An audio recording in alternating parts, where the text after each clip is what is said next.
You know that feeling when you're trying to figure something out, like what it's really like to be, say, a scientist studying volcanoes, Hmm. or maybe someone who designs the next big video game, or even if those super early mornings for Acre are worth it for the smell of fresh bread. Yeah, definitely.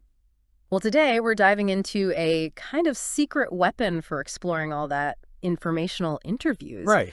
Think of it like going undercover almost to learn what a job is really like straight from someone actually doing it. Exactly. And really, informational interviews are just conversations. It's you chatting with someone in a field that, sparks your curiosity, getting the inside scoop. Okay. It might seem like a big step reaching out like that, but the knowledge you can unlock Mm. about potential paths, it's genuinely powerful. So, our mission for this deep dive is basically to dissect these informational interviews. We want to understand the real advantages, maybe navigate some potential challenges, and pull out the key lessons you can apply like right away. By the time we're done, you'll see how this pretty simple tool can become your personal roadmap. Yeah, we'll be focusing on three main areas.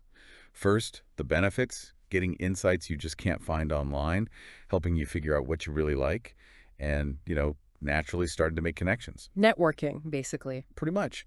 Then we'll look at the risks, like um, feeling nervous at first, being mindful of other people's time, and maybe hearing things you didn't quite expect. Right. And finally, we'll boil it down to the essentials. The art of asking good questions, why doing a little homework beforehand matters, and the impact of just saying thank you. Absolutely. And to really show how this works, we're going to follow the story of a young person named Alex. Like a lot of us, maybe in middle school or high school, Alex felt completely lost about what to do next. Alex's story is, yeah, it's a great example. It shows how taking those first, maybe slightly scary steps into the unknown can actually lead to surprising clarity. He wasn't born knowing his dream job. He kind of discovered it through this process. Okay, so let's start there. Alex, like a lot of kids, was really into video games. Obsessed, maybe? Uh-huh. So his first informational interview was with someone who actually made those games, a game developer. Let's dive into that first experience. What really stood out about what Alex learned there? Well, what's really insightful is the kind of specific knowledge he got. It wasn't just, oh, game development is hard work. Right. He heard about the day-to-day problem solving, like, debugging code that took weeks to write, or the artistic compromises you have to make because of tech Well, limits. you see. And he also got really concrete advice, like focus on learning these programming languages or start building a portfolio of your own design work, actual practical steps you could take. That's way deeper than just thinking it's a cool job. That's the real inside scoop. But I imagine reaching out like that had its challenges. What were some hurdles for Alex early on? Oh, absolutely. For Alex, just getting over that feeling of who am I to bother this professional, that was a big one. Yeah, imposter syndrome kind of thing. Sort of. He worried about taking up their time. And he learned really fast that these developers were incredibly busy.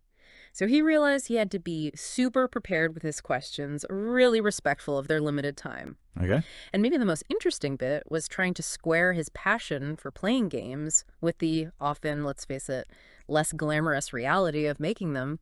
It wasn't quite the fantasy he maybe had in his head. That's such a key point, isn't it? Loving the hobby doesn't always mean you'll love the job. Exactly. So, what were the big takeaways for Alex from that first dive into game development? The key lessons learned. Well, one big lesson was realizing that his initial fear, about contacting someone who was mostly in his head, Yeah. most people, if you approach them respectfully, are actually pretty willing to share. Hmm. He also learned firsthand how valuable preparation is. Having good questions ready made the chat much better and showed he respected the developer's time. Right. And fundamentally, he grasped that even finding out a path isn't the right fit. That's incredibly valuable too. It helps you narrow things down. Hmm. It's like crossing something off the list, which actually gets you closer to the right things on the list. Precisely. Now, after this eye-opening chat about video games, Alex didn't just stop. He actually got more curious, right? He started using these interviews to check out a whole bunch of different careers. Exactly. This is where his curiosity really took off. Yeah. He used the same method for a really diverse range of fields. Okay, like what? Well, the food world, he talked to a baker. Natural sciences, he interviewed a park ranger. Wow. The arts connected with a musician. Tech industry, chatted with someone in business IT support. And even education, he talked to his favorite teacher. That's a really wide net. Okay, let's maybe zoom in on a couple of those. What about the baker? What did Alex learn there? What stood out? With the baker, what was really revealing was the intense physical side of it and also the business side. Right, not just the fun baking part. Not at all. The benefit for Alex was seeing it wasn't just creative fun. It was really demanding physical work, often starting way before dawn, and the constant pressure of managing inventory, costs, customers. Hmm. A risk he hit was the baker's schedule was incredibly tight. Finding a time was tough, so Alex had to be really flexible. I can imagine. And the lesson was clear. Even jobs driven by passion come with significant, sometimes unexpected, practical demands. That paints a much more complete picture than just, appy baker with flour everywhere. Yeah. Okay, what about the park ranger? What were the key insights there? With the park ranger, a huge benefit for Alex was getting a real sense of that deep connection to nature, the commitment to conservation driving the work. Yeah. You learn about the science involved, but also the public education side, even some law enforcement aspects. Interesting. A risk he saw was how unpredictable the work could be. Shifts changing because of weather or wildlife emergencies, which could mess up planned meetings. Right. Nature doesn't keep a 9 to 5 schedule. Exactly. So the lesson was that some careers demand a high level of adaptability, a willingness to work outside that standard structure. So, through all these different conversations, the baker, the ranger, the others, Alex wasn't just collecting job facts. It sounds like he was starting to see patterns in what he liked, what resonated with him personally. Precisely. That's what's fascinating. Yeah. He started noticing themes in the conversations he found himself really engaged in. Like what? Like when the professional talked about making a tangible difference, Yeah. the teacher explaining how she saw students grow, or the park ranger talking about protecting habitats. Ah, okay. That's a really critical step in discovering your own kind of mission. What sort of impact do you want to make? And as Alex started to zero in on these passions, what specific advantages did that give him? How did it help? Well, he got a much clearer sense of what really motivated him beyond just like a surface level interest. Hmm. He started understanding he valued work with a positive impact. Right. He also saw making a difference could look like many things: education, conservation, other ways too. And this growing self-awareness, it just brought more direction, more confidence about his future, even without a specific job title yet.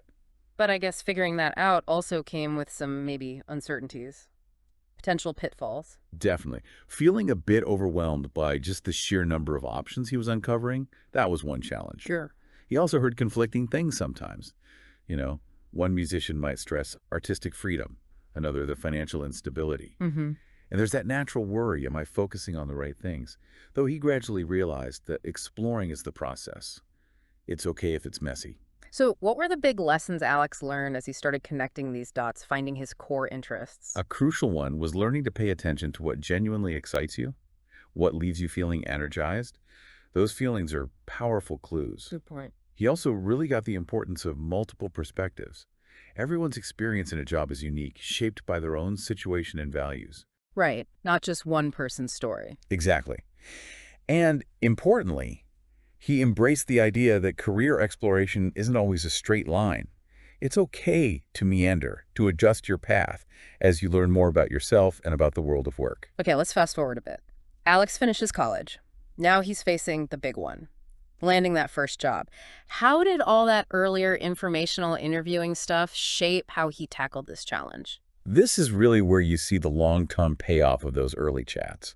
Alex didn't just, blast out generic resumes everywhere. No. No, he strategically used the insights he'd gained, especially in education and environmental work, the areas where he'd found his strongest interests. Can you give me some specific examples? How did he actually use those principles in his job search? Sure. In education, because of that talk with his teacher, he didn't just look at classroom jobs. He also explored roles in curriculum development, student support. Things the teacher had mentioned were important. In environmental work, that chat with the park ranger, it broadened his view. So he looked into research jobs at nonprofits, but also outreach and policy roles in government agencies. Gotcha. And what's really cool is he actively looked for jobs that combined his interests. He realized environmental education could be a sweet spot. Smart. And because of his prior research, he could tailor his resume and cover letters with specific insights. Then, in interviews, he asked informed questions that showed real interest and understanding. It sounds like he went into his job search way more focused and probably more confident than someone just starting cold. Total. And spoiler alert, he got a job, right? Yes, absolutely. Yeah. All that groundwork paid off. Alex landed a position as an educator at an environmental nonprofit. Great. Now, maybe it wasn't the highest paying job straight out of college, but it was meaningful work in a field he was genuinely passionate about. It lined up directly with the values he'd identified way back in those interviews. And that first job, that wasn't the end of the story. It really set him up for continued growth, didn't it? Exactly right. Yeah. Because Alex started with such a strong sense of purpose and, a Yeah. solid base of knowledge about the field, he could just keep learning and developing skills within that organization. Yeah. He built on the connections he'd started making, stayed curious about new things, and gradually took on more responsibility. And over time. Yeah, that led to leadership roles and eventually a significant jump in his salary, too. So you can really trace it back. Those early informational interviews weren't just about finding job number one. They were like an investment in his whole career path. Definitely. What were the core principles from that experience that really fueled his long-term success looking back? His journey just really highlights the lasting power of, well, curiosity and a commitment to always be learning. Right. Just like he went into those first interviews wanting to know more, he kept seeking out new knowledge, developing his expertise. Yeah. That network he started building, invaluable as his career grew. Makes sense. He could make more informed choices about his path because they were guided by his interests. Finding purpose gave him deep motivation, and his ability to adapt, which he started honing way back when exploring, was key for navigating growth. So, okay, for you listening right now, what's the main takeaway from Alex's story? It's not just about some far-off job search years down the road, is it? Absolutely not. Informational interviews are useful right now, wherever you are. They're a fantastic way to just explore things you're curious about, get real-world insights into different jobs, and, importantly, you're building essential life skills. Asking good questions, really listening to understand, making connections. Skills that help you no matter what path you take. So what are some immediate benefits someone listening could start seeing if they embrace this idea? Well, you can start exploring your current interests right away. Think about, favorite school subjects, hobbies you have. Maybe reach out to people in related fields. Okay. This kind of learning can really cut down on anxiety about future career choices. It makes the unknown feel a bit less unknown. Yeah, demystifies it. Exactly, and you're actively practicing those crucial communication skills, the people skills that are valuable everywhere in life. Of course, it's good to have realistic expectations too. What are some potential, I don't know, challenges or risks to keep in mind? Well, finding the right person to talk to might take a little effort, some persistence. Don't get discouraged if the first try doesn't work out. Right. It probably means stepping a bit outside your comfort zone, starting conversations with people you don't know. Yeah, that can be intimidating. It can. And it's really crucial to remember the main goal here is learning and gathering info, not asking for a job or some immediate hookup. Keep the focus on curiosity. Good point.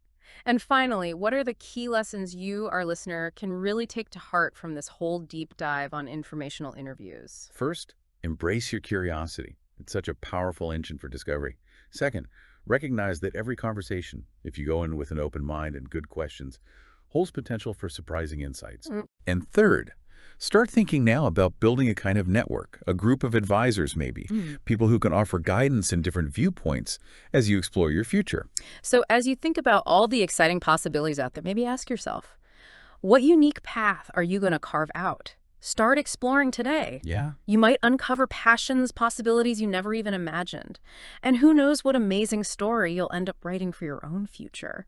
This deep dive is complete. You know that feeling when you're trying to figure something out, like what it's really like to be, say, a scientist studying volcanoes, or maybe someone who designs the next big video game, or even if those super early mornings for Acre are worth it for the smell of fresh bread. Yeah, definitely. Well, today we're diving into a kind of secret weapon for exploring all that informational interviews. Right. Think of it like going undercover almost to learn what a job is really like straight from someone actually doing it. Exactly. And really, informational interviews are just conversations. It's you chatting with someone in a field that, sparks your curiosity, getting the inside scoop. Okay. It might seem like a big step reaching out like that, but the knowledge you can unlock about potential paths, it's genuinely powerful. So our mission for this deep dive is basically to dissect these informational interviews. We want to understand the real advantages, maybe navigate some potential challenges, and pull out the key lessons you can apply, like, right away. By the time we're done, you'll see how this pretty simple tool can become your personal roadmap. Yeah, we'll be focusing on three main areas.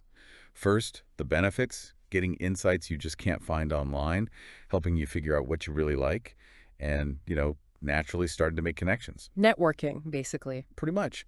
Then we'll look at the risks, like um, feeling nervous at first, being mindful of other people's time, and maybe hearing things you didn't quite expect. Right. And finally, we'll boil it down to the essentials. The art of asking good questions, why doing a little homework beforehand matters, and the impact of just saying thank you. Absolutely. And to really